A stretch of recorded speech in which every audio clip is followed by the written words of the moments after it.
You're listening to episode 20 of Present Moment.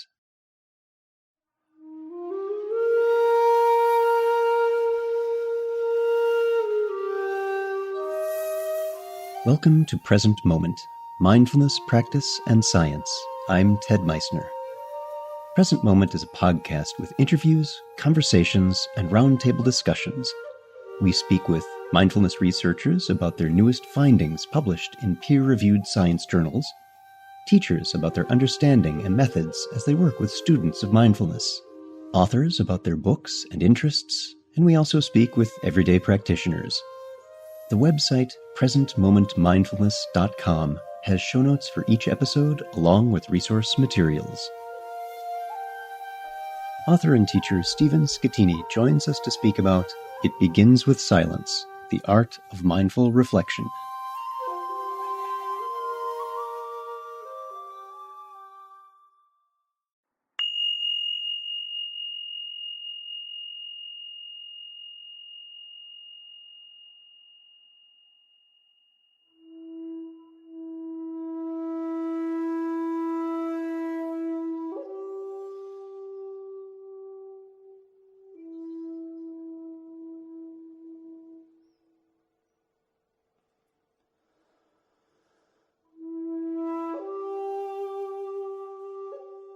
For many of us, the practice of mindfulness is not simply a practice, something we do. It's the way we live, moment by moment, or at least we try to. And though mindfulness is itself not a religious practice, it is based on our shared humanity. Its clearest and deepest roots are in the Buddhist tradition. The experience full immersion in the tradition can bring is tremendous. And today's guest brings that perspective in addition to his exploration of mindfulness after monasticism. Stephen Schettini is the founder and director of Quiet Mind Seminars. He has led hundreds of meditation workshops in the Montreal area since 2003 through www.thequietmind.org and has contributed columns regularly to local newspapers and to The Suburban, Quebec's largest English-language weekly. He also freelanced for the Montreal Gazette. Stephen made a living in print communications and over the last 20 years authored, co-authored, illustrated, and designed dozens of books on information technology and health science. And our guest today is Stephen Schettini, the Naked Monk. Stephen, thank you for joining us on Present Moment. Oh, you're very welcome, Ted. It's good to be with you again. Always glad to speak with you, my friend. And what I'd like to do before we go into a discussion of your book, It Begins with Silence, the Art of Mindful Reflection, let's have you talk a little bit about your background.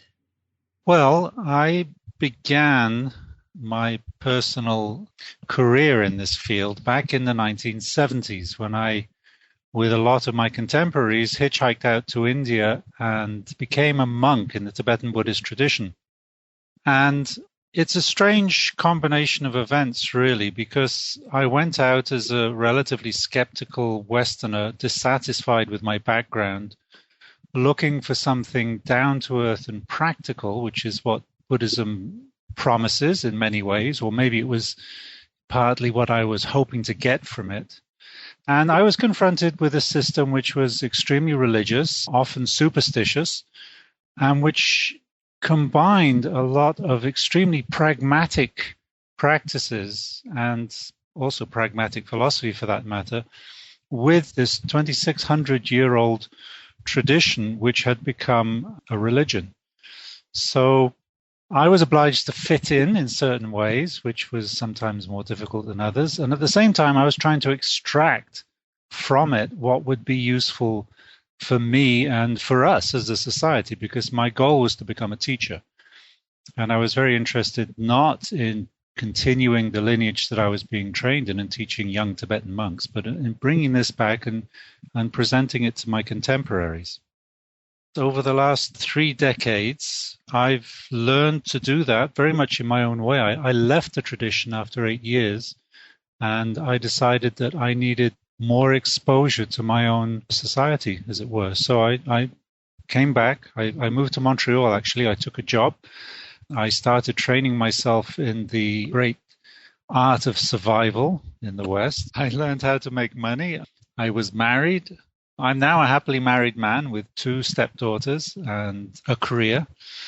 And I teach what I call mindful reflection, which is mindfulness in context. We'll talk a little more about this, I think. And I write. I'm author and host of the Naked Monk blog. And I'm a sort of skeptical, certainly, of general interpretations of Buddhism. I'm trying to get to a deeper, more pragmatic sense of it, and I'm constantly looking for language which is plainer and at the same time more vernacular, more related to the way we speak and talk today, rather than the sort of language that you find in the Buddhist scriptures, even in the most modern translations of them. They tend to be very slanted in their language and vocabulary and rather inaccessible. So I'm always looking for that accessibility. That's one of the biggest challenges, I think, when one comes to this from a traditional background, is how do we contextualize this with a contemporary, say, Western audience that has a very different worldview than 2,600 years ago, and yet not lose what we have found to be the essential benefits to this practice? Well, what I've discovered is what we have to start with is not the Buddhist scriptures, but our own experience. When you do that, then the language comes a little more naturally.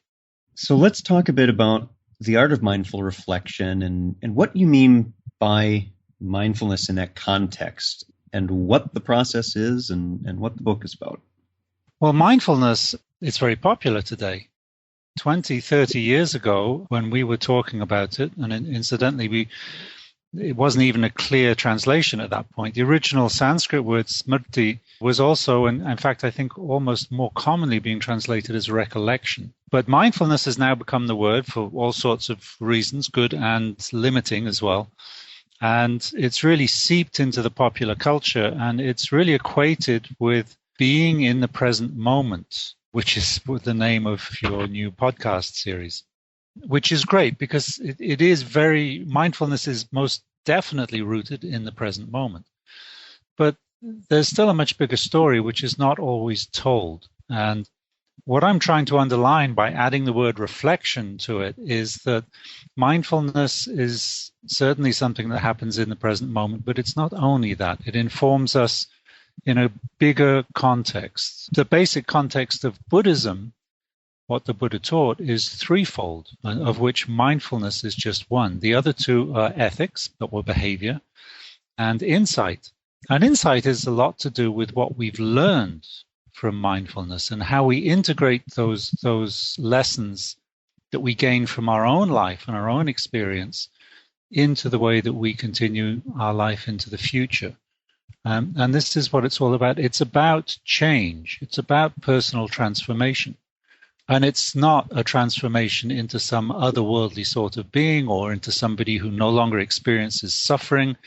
These are sort of interpretations which have occurred within Buddhism and which have given it and continue to give it rather I'm not going to say a bad name, but I would say a spiritual flavor, which is not, to me, really the main offering of Buddhism. It's not the meat and potatoes of what Buddhism really has to offer. Right. It shifts the attention from what we do in this life with one another in that social context of being a person in the world to something else. And we lose a bit of the tremendous strength of this in the present world when we take those additional narratives and put them on to what we're doing here and now.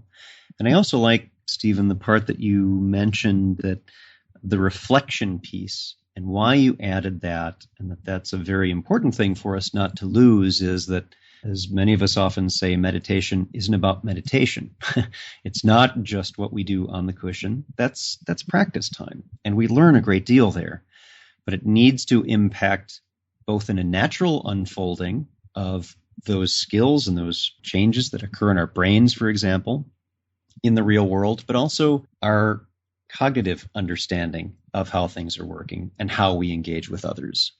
Yeah. One of the misunderstandings which a lot of beginners to mindfulness meditation have is that it's all about being or becoming non-conceptual. And in a sense, exploring your sensations and even your feelings and thoughts in the present moment has a non-conceptual aspect to it, in the sense that we're not interfering with what we know by putting concepts in the way, but we're trying to expose ourselves to them nakedly, which is, I wouldn't really say that that's actually possible, but nevertheless, it's something we try for. It's like we're never going to perfect our minds, but we try and improve it at the same time. We're aiming at this target. But a lot of people who come to mindfulness at the beginning often get confused, and they think, I shouldn't be thinking about stuff. I should just be exposing myself nakedly to my life. And that's actually not correct, because there is certainly a time when you have to think. I mean, when you live and you have a career and you have a family, you have goals and you have to respect those goals. And you can't do that without a good, well-constructed ability to think. So this is very much a part of the process. We want to be able to stop that thinking at a certain point. We want to be able to just turn it off, to let go of it, and to take that break into a non-conceptual mind when we want to meditate. There are times when that's invaluable, especially when the thoughts become too loud and too strident. But there's also a time when they're necessary. So there's a balance required in there. And that's one of the aspects of reflection in the mindful reflection formula or cocktail, as I'm beginning to think of it. So tell us more about the art of mindful reflection. That you chose art rather than science. It is the art of mindful reflection. Tell us a little bit about that, because it seems to resonate with our visceral feeling about mindfulness. Yeah, well, the first thing you notice, that everybody notices when they sit down to watch their breath and to be completely absorbed in the focus on one single object for a few minutes, the first thing we all notice is that what is in there is chaotic. And that doesn't really change. Over the months and the years that we practice meditation, we have certainly longer periods of focus, greater clarity, an increasing ability to come back to our central focal point.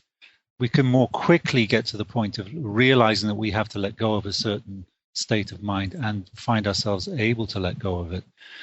But the bottom line is that the mind is chaotic, and in order to deal with it, in order to gain some, and I'm using my little two fingers here for parenthesis, in order to gain some focus, some real concentration in our lives, we have to be able to let go of the need or the desire for concentration. So it's not a scientific thing at all. It's very artistic in the sense that you have to let go. In order to let go, you have to accept. Before I can let go of the fact that my mind is driving me crazy, I have to accept the fact that, well, you know what? My mind is driving me crazy, and that's the nature of mind.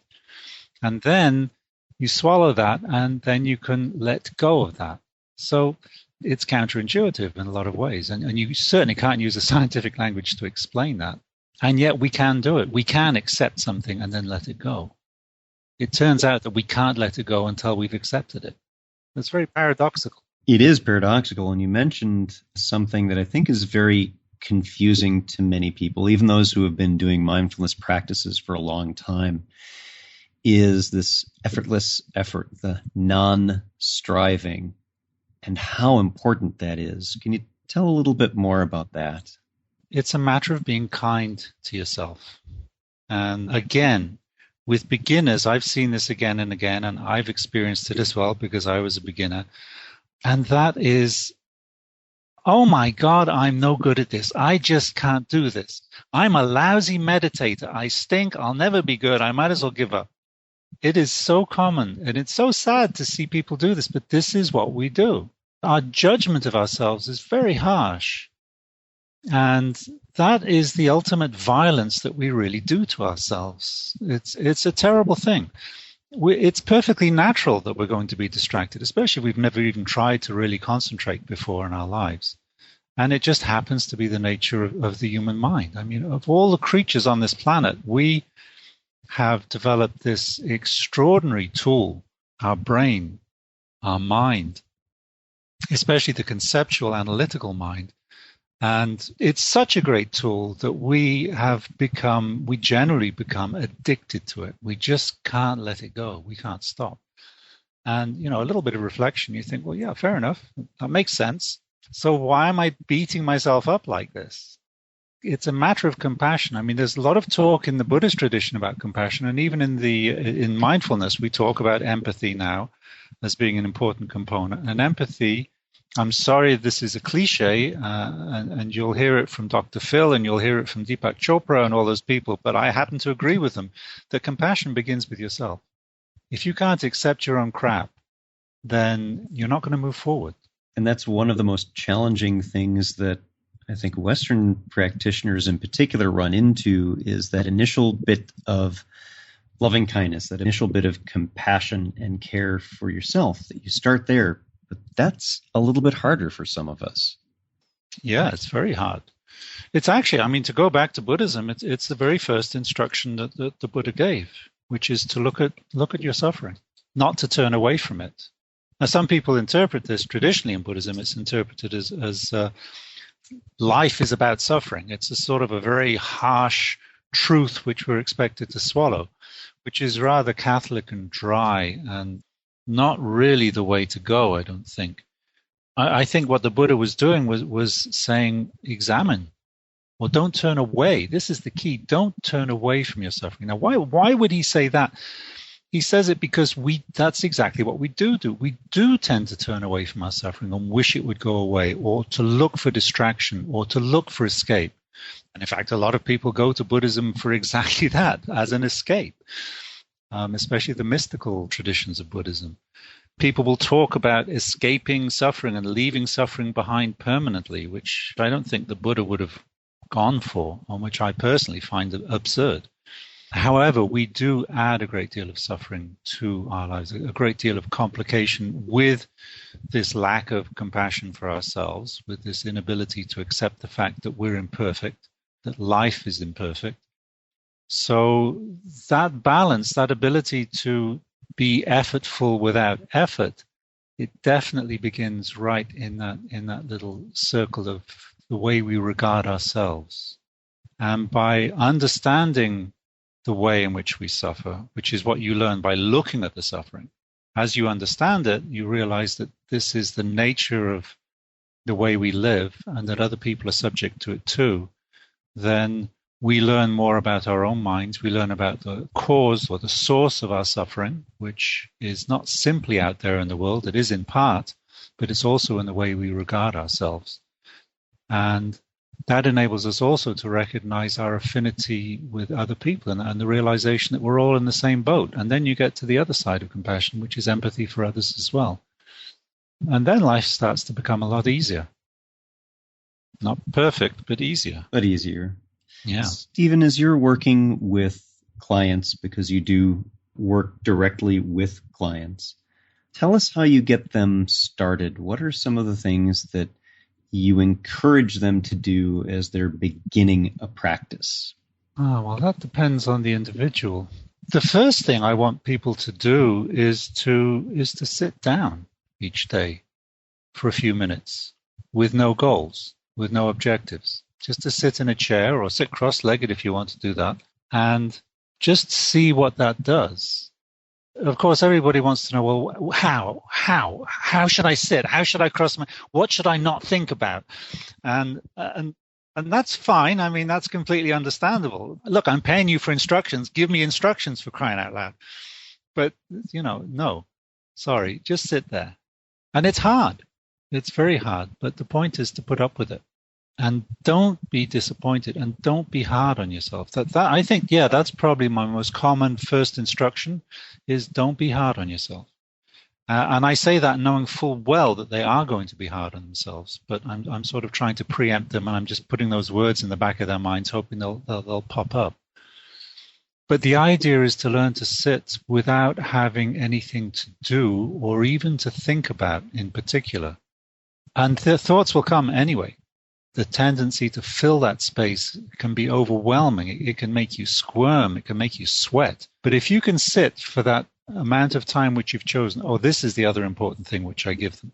If you decide to sit for 5 minutes, then no matter what happens, you stay there for 5 minutes. No matter how badly it's going, no matter how much you think it's a waste of time, stick your 5 minutes.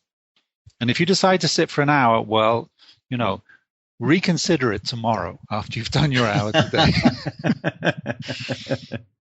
I started out in my first meditation courses, which I did back in Nepal, back in the 70s. We were expected to sit for an hour and a half at a time, which of course is much easier when you're in a group setting, because there's a tremendous amount of ego involved. Well, I can't let these other people see that I'm inferior to them. I can sit just as well as they can. And so you sit for an hour and a half, and it's good in many ways. It's a very good thing to do. But after all these years, I've decided that there's not a great difference between 5 minutes and 90 minutes. In the end, the point is that you do it sometime during the day, that you take that time to stop and you bring that lesson from what you've learned in that time back into the rest of the day. At the end of the day, the story is about integrating your conceptual and your non-conceptual minds. It's not about becoming more skilled in one than in the other. Yeah, I think there's some very key elements here is a daily practice, even if it's just for a few minutes. Don't view it as a few minutes. View it as, this is my daily practice.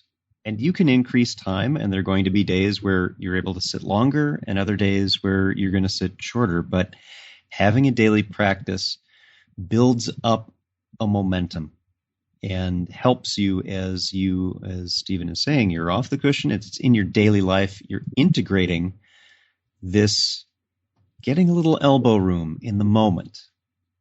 And that really has tremendous benefits as you engage with others and as you're writing emails and driving to and from work and talking with the kids when they're having a bad moment. This is where the impact comes in, not while you're sitting on the cushion. Yeah, that elbow room, which has also been very nicely described as the gap between stimulus and response. This is where the work happens. But in order for any work to happen, that gap has to be there. Otherwise, you just can't get in and do anything. You need breathing room in there. And then when you see the way that you react, you can start to understand it. And once you understand it and accept it, then you can start to change. Stephen, what else would you like to share with this audience about mindfulness and the practices? Mindfulness is paying attention in the present moment without judgment, which John Kabat-Zinn has made very well known. I like to add another component to that, which is curiosity. I find that curiosity can really help to bring your meditation to life, because there's a tendency to feel that, well, I really have to be concentrated and I must focus and just the breath, nothing else, just the breath, nothing else. And that can be rather constraining. And the fact is, I hate to think of mindfulness or of meditation as a search for a state of mind which is fundamentally different than everything else. It's the same mind. It's the same mental continuity which you're using there. And you should bring your curiosity, it brings it to life. It enables you to explore the breath, to explore your feelings, to explore the thoughts that arise without being carried away, ideally, without being carried away from them or by them. And then to explore your environment, your situation. The environment basically means other people. So with that, then growth is possible and change is possible.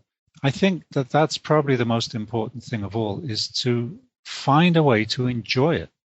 If it's really cold and hard, then you have to keep exploring for your speaking as a writer, I suppose, the word that comes to mind is voice. When you're writing, you're looking for a voice which carries you forward, which has a momentum of its own, so that when you start a sentence, it seems to evolve by itself. We need that sense of a voice or of continuity in our mindfulness practice, and it has to be yours. It has to be a voice which suits you. Another reason I called it the art of mindful reflection is because it requires creativity. We need to be creative in the way we do this. It's not a fixed formula. You're not just reciting somebody else's words in your ears and then trying to obey it. You're trying to find a way to explore and understand your own mind and your own experience. And it's a great thing to do, but it doesn't always feel great. Sometimes it feels really awkward and really uncomfortable. And sometimes those awkward and uncomfortable moments are the moments of the greatest insight. They're the moments we really, really need to understand more than any other. Yeah, that open curiosity that you describe is more and more included in various programs that teach mindfulness. And as you're saying, what I find most helpful about that curiosity, that intentional setting aside of what we already know, but creatively exploring this moment, allows a much greater breadth of creative potential responses to what each moment brings. Yeah, that's it exactly. Well, our guest today has been Stephen Schettini, who blogs as The Naked Monk, and you can find out more about his work and his books on www.thenakedmonk.com. Stephen, thank you very much for joining us on Present Moment. Oh, you're very welcome, Ted. Thank you so much.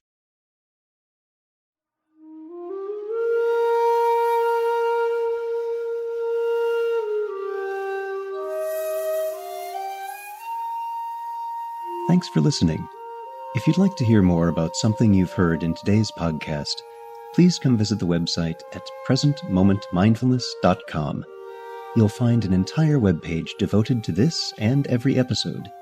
You can comment on the episode page and find show notes and other helpful resources for your mindfulness practice.